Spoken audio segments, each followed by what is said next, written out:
Cette semaine, nous fêterons Purim, et Purim, c'est bien entendu l'histoire d'Esther et Mordechai, et le tombeau d'Esther et Mordechai se trouve toujours en Iran. Et nous sommes en ligne avec Gabi Berda. Gabi Berda, bonjour. Merci d'être avec nous ce matin sur Studio Kalita. Et nous parlons avec vous parce que vous avez fait une visite un peu atypique, puisque vous vous êtes rendu sur le tombeau d'Esther et Mordechai en Iran. Alors, on va en parler dans quelques instants avec vous, mais d'abord, expliquez-nous comment vous vous êtes retrouvé en Iran. C'est pas une destination touristique habituelle. Non, exactement. Ça a vraiment été sur un coup de tête. J'étais au travail. J'ai vu sur Facebook une des vidéos qui a été faite il y a à peu près 10 ans de Rav Gabay. Et je me suis dit, mais j'ai fait 20 pays à mon actif. Il m'en manque plusieurs. 20 pays et cette année, je pense. 20 pays, ouais. J'ai visité déjà 20 pays. Et je me suis dit, l'Iran, ça sera peut-être cette année le 20e pays. D'accord. Et en 2 jours, je me suis chauffé. Mon patron, il m'a dit, écoute, Gabriel, tu veux partir en Iran Pourquoi pas? Au début, il m'a pas laissé. Et après, il m'a dit, écoute, je vois que tu as vraiment très envie. Vas-y. Et 2 jours après, j'avais un billet dans les mains pour direction Téhéran. Alors d'abord, vous avez déjà été dans des pays arabes? C'est la première fois? Oui. Ouais. Non, j'ai fait le Liban. Vous avez fait le Liban? J'ai fait Beyrouth, j'ai fait Beyrouth et je suis parti jusqu'à la frontière syrienne. Et après, j'ai vite fait de marche arrière. D'accord. Alors donc vous prenez un billet pour Téhéran. Vous avez bien entendu un passeport français, donc ça vous permet de rentrer de rentrer en Iran. Non, mais c'est pas ça aussi. C'est que même sur place, j'avais le choix de demander un visa parce qu'il faut un visa. J'avais le choix de demander un visa en France. Et sur les forums, je vois qu'il fallait pratiquement 3 semaines. Et j'avais pas 3 semaines. J'avais quelques jours. J'avais à peine une semaine devant moi. J'avais même pas une semaine. Alors je me dis, allez, je vais aller au culot, je vais aller là-bas et voir. Bon, on me laisse rentrer, on me laisse pas. Je fais demi-tour. Et au Hachem, tout s'est très très bien passé. Mon visa, vous avez laissé rentrer d'attente. Oui, voilà. D'accord. Et le but avec pas mal de... Oui. Et le but, c'était vraiment de vous rendre sur le tombeau. Le but final, le but final, c'était Mordechai. C'est-à-dire, quand je disais à mes amis, je pars en Iran, bien sûr, j'ai pas dit à mes parents. Ma mère, je lui ai dit seulement quand je suis arrivé à Paris dans l'avion. Je lui ai dit, maman, au retour, je dis, maman, je te demande pardon toute cette semaine parce que je l'appelais continuellement tous les matins. Ouais. Je faisais semblant que j'allais au travail, que je sortais du travail, parce que mes parents, je les ai 2 fois par jour. Donc, je continuais à l'appeler, à la rassurer, tout va bien. J'ai une journée difficile, je suis là, voilà. Donc le but final, c'était vraiment aller voir Mordechai Esther. Et bon, j'ai fait 7 jours. Donc vous avez raconté à vos parents seulement à votre retour que vous avez été en Iran. Et comment ils ont réagi? Alors ma mère, elle était blanche sur WhatsApp. D'accord. Je venais d'atterrir. J'ai appelé ma soeur Sarah, je lui ai dit, écoute, appelle-la, rassure-la, parce qu'il y a un vrai problème, elle panique. Et ça lui a pris quelques jours pour s'en remettre. Alors, donc vous êtes rendu dans la ville où se trouve le tombeau de Esther Mordechai, Hamadan? C'est ça, c'est Hamadan, ouais. Hamadan. Alors c'est à 300 km de Téhéran, dans les montagnes. Ouais. Donc c'est impressionnant parce qu'on a l'impression de quitter une civilisation. Donc on est à Téhéran, c'est une grande C'est une grande ville, il y a presque 5 millions ou 6 millions d'habitants. Et là, on quitte Téhéran, et là, on se retrouve vraiment... Comment vous êtes rendu sur place, en voiture, ou vous avez loué une voiture? Ouais, non, en taxi. Mais alors, j'étais pas de Téhéran, j'étais de Ispahan, parce que j'ai fait les 3 plus grosses villes d'Iran, donc c'est Shiraz, Ispahan et Téhéran. Donc je remontais vers le nord. Alors, vous êtes arrivé à Hamadan et vous avez cherché, bien entendu, le tombeau. Je n'ai pas cherché, je savais où j'allais. Vous saviez.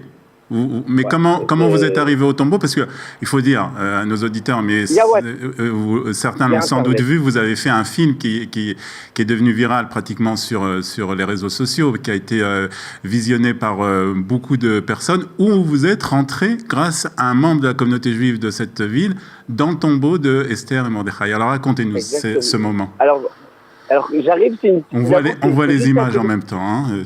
Alors d'abord il faut savoir que la tombe elle est sur la rue principale du grand bazar de Hamadan. Mm-hmm. Donc là je en plein centre-ville en fait. en plein, voilà, le tombeau, il donne sur le centre-ville. Il est sur la plus grande axe de Hamadan. Donc je vois, c'est marqué tombe de Mordechai et Esther. Je reprends la petite rue. Il y a plein de boue, il y a de la neige. Et là, je vois un vieux. Et je lui demande, voilà, je suis là pour venir prier. Il m'a dit, écoute, mon pote, il est midi. Moi, je vais aller déjeuner. Je lui ai dit, écoute, je peux pas. J'ai un taxi. Je suis venu en taxi. Et il me dit, ah, d'où tu viens? Je dis, ah, je viens de France. Et là, je lui explique. Je lui dis, écoute, j'ai fait pratiquement 10 000 kilomètres juste pour ça. Tu vas me dire de repasser. C'est pas possible. D'accord. Et là, je lui explique, j'insiste. Je lui file un billet pour la Tzedaka. Ouais. C'est un gardien. C'était le gardien du tombeau, en fait? C'est un gardien, voilà, exactement. Et c'est un juif. Hein. C'est celui qui prend en charge les visites. Et aussi, il y a un parc à côté, donc il y a un petit GAN. Donc il doit s'occuper. Et là, l'excitation monte, l'adrénaline monte. Ça fait 34 ans que j'entends que Mordechai et Esther, et là, le jour est arrivé, je veux enfin rencontrer ces deux tzadikim qui ont fait énormément pour la communauté. Et là, c'est le feu. Alors, vous êtes rentré dans cet endroit qui est en fait aussi un Beth Knesset, puisqu'on peut le voir dans cette image. Alors, il y a deux Beth Knesset, en fait. Ah, oui. Il y a la première, quand on rentre dans cette porte qui fait je ne sais combien de kilos, tout en granit. Donc là, il me laisse rentrer. Donc, j'enlève mes chaussures, bien évidemment. Ouais. Je rentre sur la première chambre. Et là, la caméra, on voit que je rentre dans une autre petite chambre. Et là, je vois les deux tombes en bois. Qui sont intactes. Intactes, mais pas seulement intactes, mais intactes et propres, décorées, avec une rose par-dessus, des foulards. Donc, il y a beaucoup de femmes qui viennent prier. Ils déposent aussi, ils laissent leurs foulards sur les tombes. C'est-à-dire qu'il y a une communauté juive dans cette ville? Il y avait. D'après ce que j'ai entendu et que j'ai posé des questions quand j'étais à Ispahan, il y avait une grosse communauté et au fil des années, ils sont partis à Téhéran. D'accord, donc il y a pratiquement plus personne dans cette communauté, à part ce gardien qui a été très gentil et qui vous a ouvert la porte et qui visiblement conserve les lieux d'une manière formidable, puisque en voyant vos images, on voit que vraiment le site est conservé vraiment très proprement et que tout est intact. Oui, il faut dire aussi que les autorités aussi, les autorités prennent en charge. Ah, c'est dur à y croire, mais on est dans un pays très hostile à Israël. Et la communauté juive, elle pratique sa religion en toute liberté. Elle fabrique son vin elle-même. L'alcool, pour un musulman là-bas, est interdit. C'est limite peine capitale pour eux. Et tous les Shabbats, on me sortait. Donc déjà vendredi, donc quand je suis arrivé, on m'a fait les chaïm. Vendredi soir, on sort une bouteille de vin, 2 bouteilles de vin. Alors ça c'est intéressant aussi, parce que vous avez passé Shabbat aussi, donc pas dans cette ville de Ramadan, puisque vous me dites que la communauté juive n'existe plus, mais vous avez passé quand même Shabbat en Iran. Où avez-vous passé Shabbat? Alors j'ai passé Shabbat à Ispahan. J'ai pris un hôtel. Ok. Et quand je suis arrivé, ils étaient tous surpris de me voir, parce que je pense pas qu'ils ont vu un juif de l'extérieur. Ils ont vu un juif arriver comme ça avec une kippa, avec un sac à dos dans une synagogue. Alors moi j'adore visiter les synagogues, hein, donc c'est la première chose que je fais. Je suis allé directement à la synagogue et je vois une synagogue pratiquement vieille de 30 ans. Et là ils me disent, écoute, à la place de prendre des photos, assis-toi et viens étudier avec nous. Là, je suis encore plus cloué. Je vois des jeunes. Il y avait plusieurs personnes dans la synagogue? Ah ouais, j'ai des photos. On étudie Mishnah Berurah, Ashkamat Boker, comment il fallait s'habiller le matin. C'est pas possible. C'est-à-dire, en Iran, je me retrouve pas dans simplement une communauté juive, mais une communauté ultra orthodoxe. C'est-à-dire qu'on pratique la religion comme ce qui était il y a 30 générations. Dans toutes les synagogues, on enlève les chaussures. C'est très important. En France, on n'enlève pas nos chaussures, on marche dans la rue. La saleté, la touma reste sur les chaussures. Et là, eux, comme dans les mosquées, on enlève les chaussures.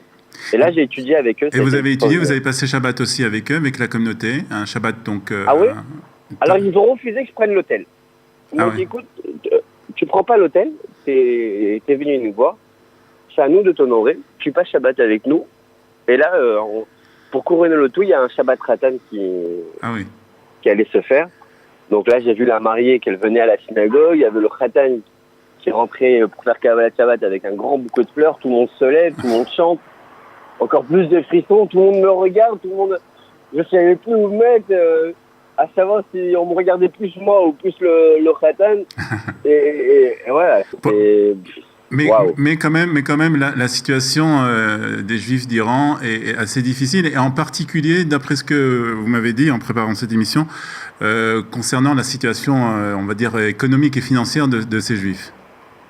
Voilà, exactement. Il faut savoir que les Iraniens se basent tout par rapport au dollar. Ouais. Tout est passé au dollar. Comme on a pu entendre en Israël il y a 15 ans de ça, où avant l'euro, c'était le dollar. Et ben là-bas, c'est pareil. Maintenant, pour $1, c'est 13 500 réals. Wow. C'est énorme. C'est énorme. Sachant que leur salaire est à peu près de $100. Une paire de tefilines, pour faire venir des États-Unis ou d'Israël, c'est $500 minimum. Wow. Ça représente c'est énorme. 7 millions de réals. Ils m'ont dit, mais Gabriel, mais comment on fait pour acheter une paire de tefilines? Comment ça se fait que les communautés d'Europe, d'Amérique, ne viennent pas nous voir, nous demander, est-ce que, allô, on est quand même la plus vieille communauté après Israël, comment ça se fait qu'on ne vienne pas nous demander, est-ce qu'on a besoin de quoi que ce soit? Donc ils ont un problème de tefilin et de mezuzot. Il y a un vrai problème. Si des personnes veulent, je ne demande pas de l'argent, je refuse d'avoir de l'argent, mais si une personne veut bien me contacter pour m'envoyer une paire de tefilin qui lui reste, même à rénover, je prends. Oui, mais comment vous allez retourner en Iran?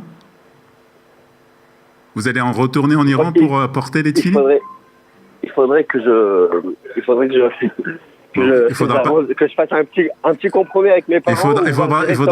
Il faudra pas le dire à Madame Berda ni à la sœur. Non, mais cette fois-ci, il y a pas mal de personnes qui veulent bien venir avec moi. On est déjà une dizaine de personnes qui m'ont appelé, ils m'ont dit, écoute Gabriel, ton prochain voyage, on aimerait bien aller le faire avec toi pour aller pèleriner chez Mordechai et Esther. Et là, ça, c'était ma plus grande satisfaction. C'est-à-dire que pour une fois, je fais un voyage. C'est pas un voyage comme ça, c'est un voyage vraiment rouhani. Parce que il n'y avait pas de femmes dénudées, il n'y avait pas de boîte de nuit, il n'y avait pas d'alcool, il n'y avait pas de drogue, il y avait rien. C'est-à-dire vraiment, c'était un voyage purement rouhani. Et je suis revenu de ce voyage avec waouh. En tout cas, un vrai si vraiment vous lancez vraiment un appel, et on va le relayer bien entendu ici à Studio Kalita, si vous avez envie d'aider cette communauté d'Iran en offrant une paire de tefilines ou des mezuzot, vous pouvez prendre contact avec Gabi Berda. Donc Gabriel Berda, on mettra dans le pitch donc de cette émission sur Facebook comment vous prendre contact avec vous, et ainsi vous pourrez donc aider cette communauté juive d'Iran. En tout cas, merci beaucoup Gabriel de ce témoignage très intéressant, et on vous souhaite bonne chance et bonne journée. Merci à vous. Et merci d'avoir été sur Studio Kalita. À bientôt. Purim Sameach, bien entendu. Au revoir.